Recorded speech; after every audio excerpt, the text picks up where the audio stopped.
Okay, well, speaking of mindset, what we're going to do now is go into our first guest speaker. I think all of you know Bobbie Casalino-Lewis. And the reason that I wanted her to speak today was because, I found myself even in the beginning of all this, just putting on sweats, although I have to say I have on leggings again today. I know it's just more comfortable sitting here for 3.5 hours. But getting dressed for the day, right? We are in front of the Zoom, and chances are we're going to be in front of the Zoom for at least another 6 months, right? And many of us are Zoom after Zoom after Zoom after Zoom, and we're with clients and whatever. And so, I know for me, when I get dressed for the day, and when I used to get dressed and go out, right, I would feel so much more confident. I would feel better, right? It's all about the mindset thing. You're setting your mind and your body up for how you're going to show up for the day. And so Bobbie had she was doing daily videos about that, dressing for the day you want, not the day you were given. And I just think that's so incredibly powerful, and it goes kind of along with mindset. So I really wanted her to share that with you, and I figured it was most appropriate right after the mindset section. So again, she is the owner of Fashionably Wealthy. She does have a quiz on her site that you can go in and opt in for. It's lots of fun, gives you a couple of different ideas, and I'm sure she'll share that with you. So Bobbie, I would love if you would take it away, girlfriend. Hi, thank you. Great introduction. And I want to give you some facts up front. I'm going to happily share with you some hacks, some style hacks, because we can all always use a couple little tips and tricks that are easy and maybe just sitting around in our closet, in a drawer, or whatever. But I want to give you some scientific information behind what it means to take and put on a garment. There was a study done back in 2012, and the results were published in July. And it was called the White Lab Coat Experiment. And what they did was they brought people into a room, and they had 3 coats there. They had a doctor's medical lab coat. They had an artist's coat, lab, kind of a smock. And then they had the doctor's lab coat hanging. So some of the participants in the study put the coat on, some of them put on the artist, and some of them only were able to view the coat. Amazingly enough, those that put on the lab coat, who had previously taken a sample test, scored higher when they wore the doctor's coat, because they thought it was really had been worn by a doctor, and it sort of gave them that power. So there's lots of things that, color and clothing, garments help us to change our mindset, enhance our mindset, or even just help us project our mindset. And they found that in the Olympics, in the 2004 Olympics, that the teams, that the combat fighters that wore red won more often than those that wore blue. And it's interesting because I see around, Kathy wore blue today, I wore blue today, Angela, it looks like you're wearing blue, maybe purple. I think I saw Sherry wearing blue. So we kind of all suited up. Francine, it looks like you're wearing blue as well. And Sue, you've got some blue on. Kathy, and so quite a few of us wore blue today. And it's interesting because the blue is a very calming color. So if you want to march into a room and take over, more than likely you'll wear red. So yes, Kathy, you wore red last night. So it's kind of amazing. It's also the power of garments. Think about when actors are rehearsing for a production, a show, a movie, a stage production, whatever. Throughout the rehearsals, they wear either their own clothes, or they pick up a garment or a pair of shoes or something that will help them get in character for the character that they're going to play. And then shortly before the production goes live, what do? They do a dress rehearsal. And that's when they change from an actor into the character. Why? Because they have donned the physical embodiment of what that character is, taking them out of themselves and putting them into the character. So I thought all this stuff was kind of really fascinating to me. Also, one thing, you know, about showing up and how you show up with your in front of a group and how you create appeal. Think about when President Obama used to go out to factories and things like that, okay? He never wore a jacket. He loosened his tie and he rolled up his sleeves, indicating to those who he was speaking to, and he typically wore a light blue shirt, okay? Not a white shirt, but he wore a light blue shirt. Typically, he was, you know, aligning with them in that I roll up my sleeves and I work hard too, just like you. So he created that balance, okay? So I think we've been able to take a lot of that for granted in person because we have other signals that we send. There's body language, there's verbal language, there's touch, you know. I mean, now it's like, you know, can you even touch? You know? So, you know, you have that touch, you have other senses that are working. But now that we're resigned to these little squares, you know, on a screen, how do we fill up that screen with who we are? And how do we get people to make that mini layer? Because there is a scientific explanation for first impressions.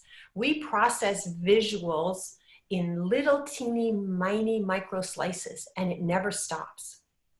It never stops. I mean, that first impression obviously has a bigger imprint, but those interpretations of the visual keep going and they keep expounding. And that's why consistency and maybe surprise, you know, the whole red tennis shoe kind of thing, or, you know, a real confident guy going to maybe to a gala wearing, you know, the whole tuxedo, penguin suit, but popping on a red bow tie or red socks, you know, something that will create a little bit of differentiation and show, hey, take me on, I can handle it. So it's really important when you start thinking about how we're projecting and how we're showing ourselves now in this little square of how we show up. And how we show up is our background, it's our lighting, it's what we choose to wear, it's how we look at the camera, it's how we, you know, align with those that are in our universe, and how we speak to them. So, you know, today with all of the tools and tips that we're going to get from marketing and from management, from Bobbie and some of the other things, let's take some of the stressing out of dressing and go through some tips and tricks that I call my waist up style hacks, because most of us are just kind of bust line up, so we're not even waist up.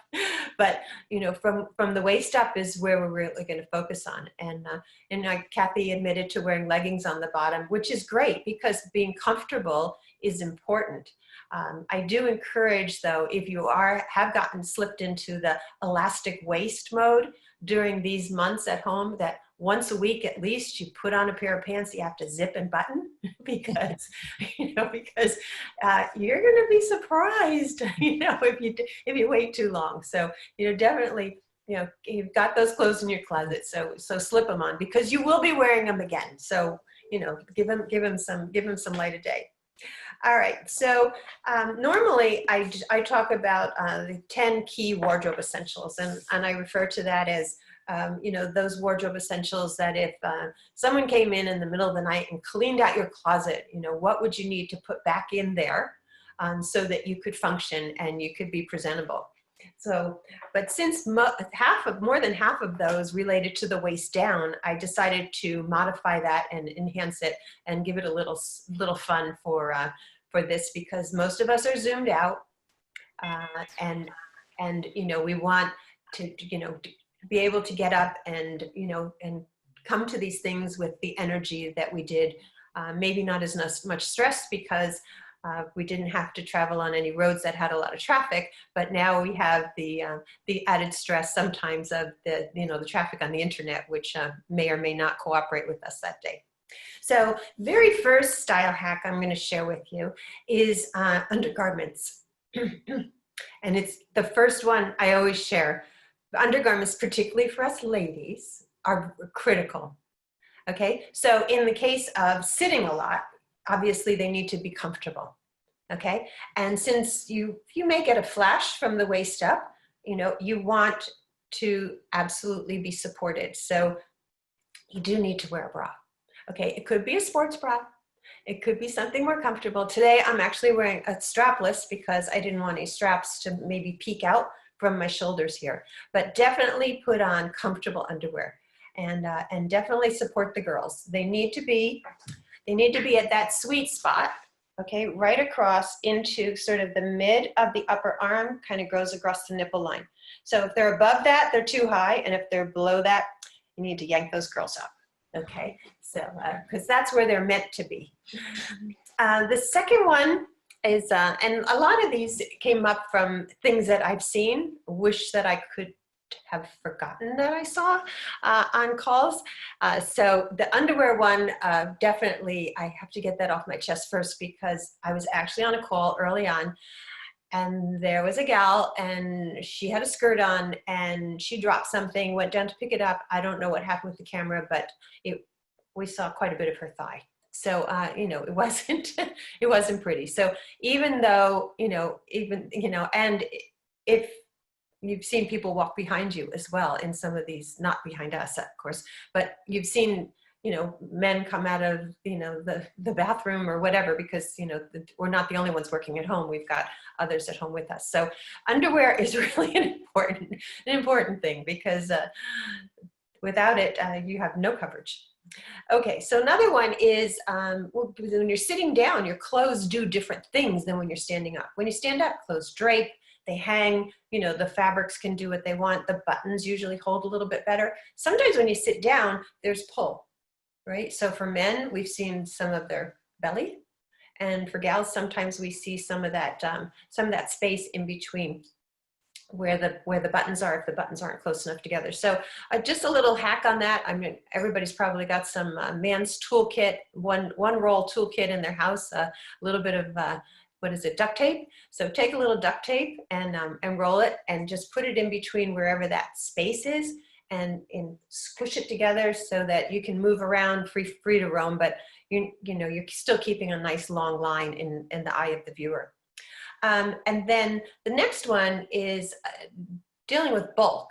Okay, we only have so much room on this screen, and primarily we want it to be focused up here, on our eyes and what we have to say, and so that people aren't looking around and you aren't all over the place. So I suggest that if you have or need to wear something that's bulky, you sit on it so that it's smooth, so you kind of pull the look down, because you don't want too much conflict between here and here.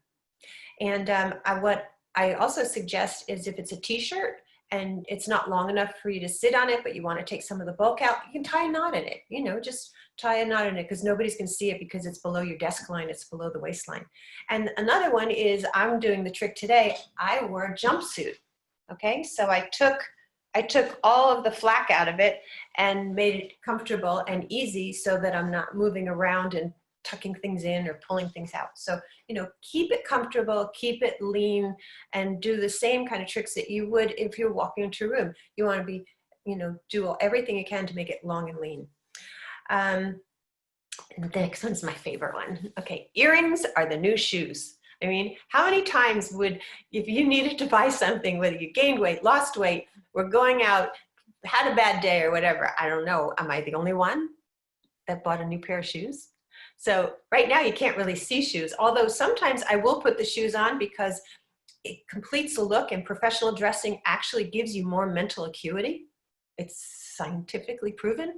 You make better decisions, you negotiate better if you dress more powerfully and more professionally. So putting on a pair of pumps, and my husband will sometimes say, "Where are you going?" And I go, "I'm going in my office to get on a call." And he goes, "In those shoes?" And I said, "Uh-huh, yeah, because I felt it." All right. So, but I did put on a couple of different earrings for you today because I really advocate a little bit of sparkle. So these are just a cubic hoop, and then also just a little bit of interest. So this one is kind of, they both indicate a little bit different flair, right? So, but they're bringing, if my hair moves, you see something. So it's keeping that attention up, and which is really what you want to do. Button your pants. I talked about that one before. Put on something, because you know what? If you put on a pair of pants that zipper and button, I'll bet you're going to sit up straighter. And when you sit up straighter, you appear to be more attentive, and you actually are more attentive. Because if you're slouching all over the place, and kind of doing this, it's disrupting to whoever's speaking, it's disrupting to the other people, and you're clearly trying to find something to do with yourself rather than focusing on the message. I was on a really long meeting yesterday, and I tell you, by the end, I was doing all that stuff. In the beginning, I was really attentive, but after hour 4, I was done. So, and then a little sparkle, or a statement piece. So today I wore a statement piece and I brought it up close. You'll notice that it doesn't have any jiggle to it. It's sitting flat against my body. So there's not going to be any sound, because some of us are wearing headsets. Some of us are wearing, the bigger headsets. You want to keep any jingle jangle to a minimum. And I have a watch on that doesn't make any noise. So you can also wear a cuff. Sometimes you can wear a cuff. I didn't wear one today because I'm going to be doing writing, because I'm part of this class as well, just with you. So, but put a little bit, once again, bringing the focus up. So creating a V, always creating a V up to your face, whether you're on stage, whether you're, in a Zoom call, even in person, bringing the attention. If you have something to say, make sure that you're indicating that you're drawing people up to that message. Next one, I also subscribe to this one quite a bit, because I still have not gotten a haircut after all these months. So some days are not exactly a great hair day. So a bad hair day, I'll put on a baseball cap. Baseball caps are great, or a hat. You can put on a hat. Just make sure that the brim isn't covering your eyes, because if you can't see someone's eyes, they're probably not going to be very believable to you. So, the eyes are the window to the soul and all that. But I have a couple of baseball caps that are sparkly. And Kathy's actually angling for one of them, I think. I have to look for another one for her. But I have a couple of baseball caps that are sparkly. So, and then I put on glasses. I have to wear glasses. So I put on a color that works with the hat, and away we go, or wear contact lenses. But I really, during this time, preferred to wear glasses because I didn't have to put on any eye makeup. And when you don't have to put on any eye makeup, you don't have to take any off at night. So it was just a little time hack there too, but that worked. But a baseball cap is fun, and also it's a conversation piece, because how many of us have been on screens that are this many people, but have been this many people times 3 and 4 and 5, right? So you want to stand out, especially if you have something to say. Lipstick for us, that's a no-brainer. Look, if I didn't have lipstick on, you probably wouldn't see my lips. And if you don't see my lips, you're not seeing what I'm saying. So if you have something to say, put some lipstick on, and maybe go, because of its camera and because of lighting and that kind of stuff, maybe go with a little bit darker shade than you normally would, only to create that focus on your mouth and what you have to say, because we have to maximize that. We really have to maximize that. Yeah, Sherry's putting on her lipstick right now. So, and then I don't know if I'm eating my cooking here. I hope the lighting is good enough, but for goodness sakes, you know, try to get the best angle and the best lighting, okay? So I've got a lamp up here, I've got a ring light over here, I've got natural light coming in the front. It's gloomy out today, so it's not as, you know, positive as it could be. But you know, get that light in front of you. And then the other thing is the angle. So you can't see it, but I have my laptop up on top of two shoe boxes. And then I tilted the screen in a little bit, because Carrie Murphy will always tell us, right, baby? You don't want to shoot from underneath. You want to shoot from down, because that's the most flattering angle. So this way, I'm eye level with the lens of the camera, and I'm well proportioned in the screen, hopefully on your end as well. And the other thing is that when you're looking at the camera, I've got all of you up in squares right now so that I can kind of get that feeling of being with you instead of a speaker view. And you know, when I'm talking to you right now, I'm trying to be very conscious about looking into my camera lens instead of at you. Because when you look into the lens, you're looking at everybody.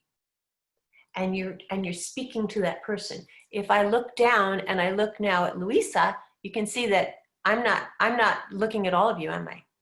So you want to look into that lens as much as possible. Now, when somebody else is talking, there's no reason why you can't look at them. But when you're speaking, you want to speak to that lens, because that's your audience, and that's what's going to take you out to everybody. And the other thing, and I sort of touched on it before, is sit up straight. You know, sit up, have good posture. You know, it's better for you. I mean, I went to the chiropractor yesterday and she goes, your piriformis is out again, Bobbie. Because I said, I've got a little pain down the side of my left leg. She says, your piriformis, have you been sitting on a foot? You know how you put a leg underneath you and you sit on it? Not so good. Not so good. So try and put your feet on the floor. At the beginning of this whole COVID thing, when it looked like it was going to be a long haul, I realized that the desk chair that I had, the cushion on the bottom had completely flattened out, and I was basically sitting on board, you know. So I went and got a new chair, and I felt that what was better for me, it's called a task chair, and has no arms, but it's got really good cushioning in the back, and it's got really good cushioning on the front. So without arms, I don't have anything to lean on, and I also don't hit my elbows anymore, but it also forces me to sit up straighter. So in sitting up straighter, your voice projects better, your posture is better, you can be seen, and if you take away any distractions, you can be heard better. So Dressing for the Day You Want was a video series that I did for almost 50 days, and I stopped just because I needed a break, coincidentally 2 days before the George Floyd shooting. And I haven't been back on to do videos again yet. I'm going to come back out, I think, soon and do it again, because it was my journey through that lockdown. You know, and Dressing for the Day I Wanted, not the day I was given, enabled me to maybe put out there things that others were feeling, thinking, hoping, wishing, didn't want to deal with, that they resonated with, and I've gotten a lot of call to come back out. So I just have to find my message, and I'll continue with that. But what I did find through that is, by eating my own cooking and truly dressing for the day I wanted, even if it was a day where I was not going to do anything, I still got dressed for that day, because it was a matter of setting the intention. Okay? And being in that intention, you're being truthful with yourself, and you're flexing your closet. You know, there's the wardrobe, there's a quote I want to read to you. Well, Edith Head always said, you know, you can get anything you want in life if you dress for it. And I'm beginning to believe that she was true. She was a costume designer. And so one of the things that I found in my research was a thing called enclothed cognition. It means that the brain links certain clothing and brands and things like that, because that's how they set it up when they market it, become powerful. And when you put on those things, you take on the attributes that you attribute to that brand. So you may have items in your closet that you want a big deal with, or that you had a great experience, you had a really happy experience with. When you put on those clothes, there's a really good chance that you're going to relive whatever experience you had in those things, which is why I always advise my clients. They say, well, what should I get rid of? I said, well, the first thing you should get rid of in your closet is anything that has a bad memory associated with it. Because you're going to always feel that. If you see it, you're probably not going to wear the garment. So anyway, it's going to be a constant agitator in your closet every time you see it. So I would definitely get rid of those things and give it to somebody else, because the energy isn't going to be there for them as it was for you. And then the other thing is that skeptics, will tell you that your closet and your wardrobe are something frivolous. Well, I think what I am confirmed now is that there's nothing frivolous about what you put on your person. Nothing. It's as important as what comes out of your mouth. As a matter of fact, what you wear and how you appear through that micro layering process that our brain performs, we process that visual 60,000 times faster than anything we're ever going to say. That's I don't even know the percentages on that. 60,000 times, 60,000%, right? But 60,000 times faster. So make sure that you're sending the message that you want, because it's going to take a whole lot of talking to change that. And so your closet isn't frivolous. It contains a myriad of channels to heighten performance, a selection of gateways to the best versions of yourself. And I would like to end there. So I'm happy to open it up to any questions, and I invite you to go to fashionablywealthy.com. Easy enough to remember. You can take my style quiz.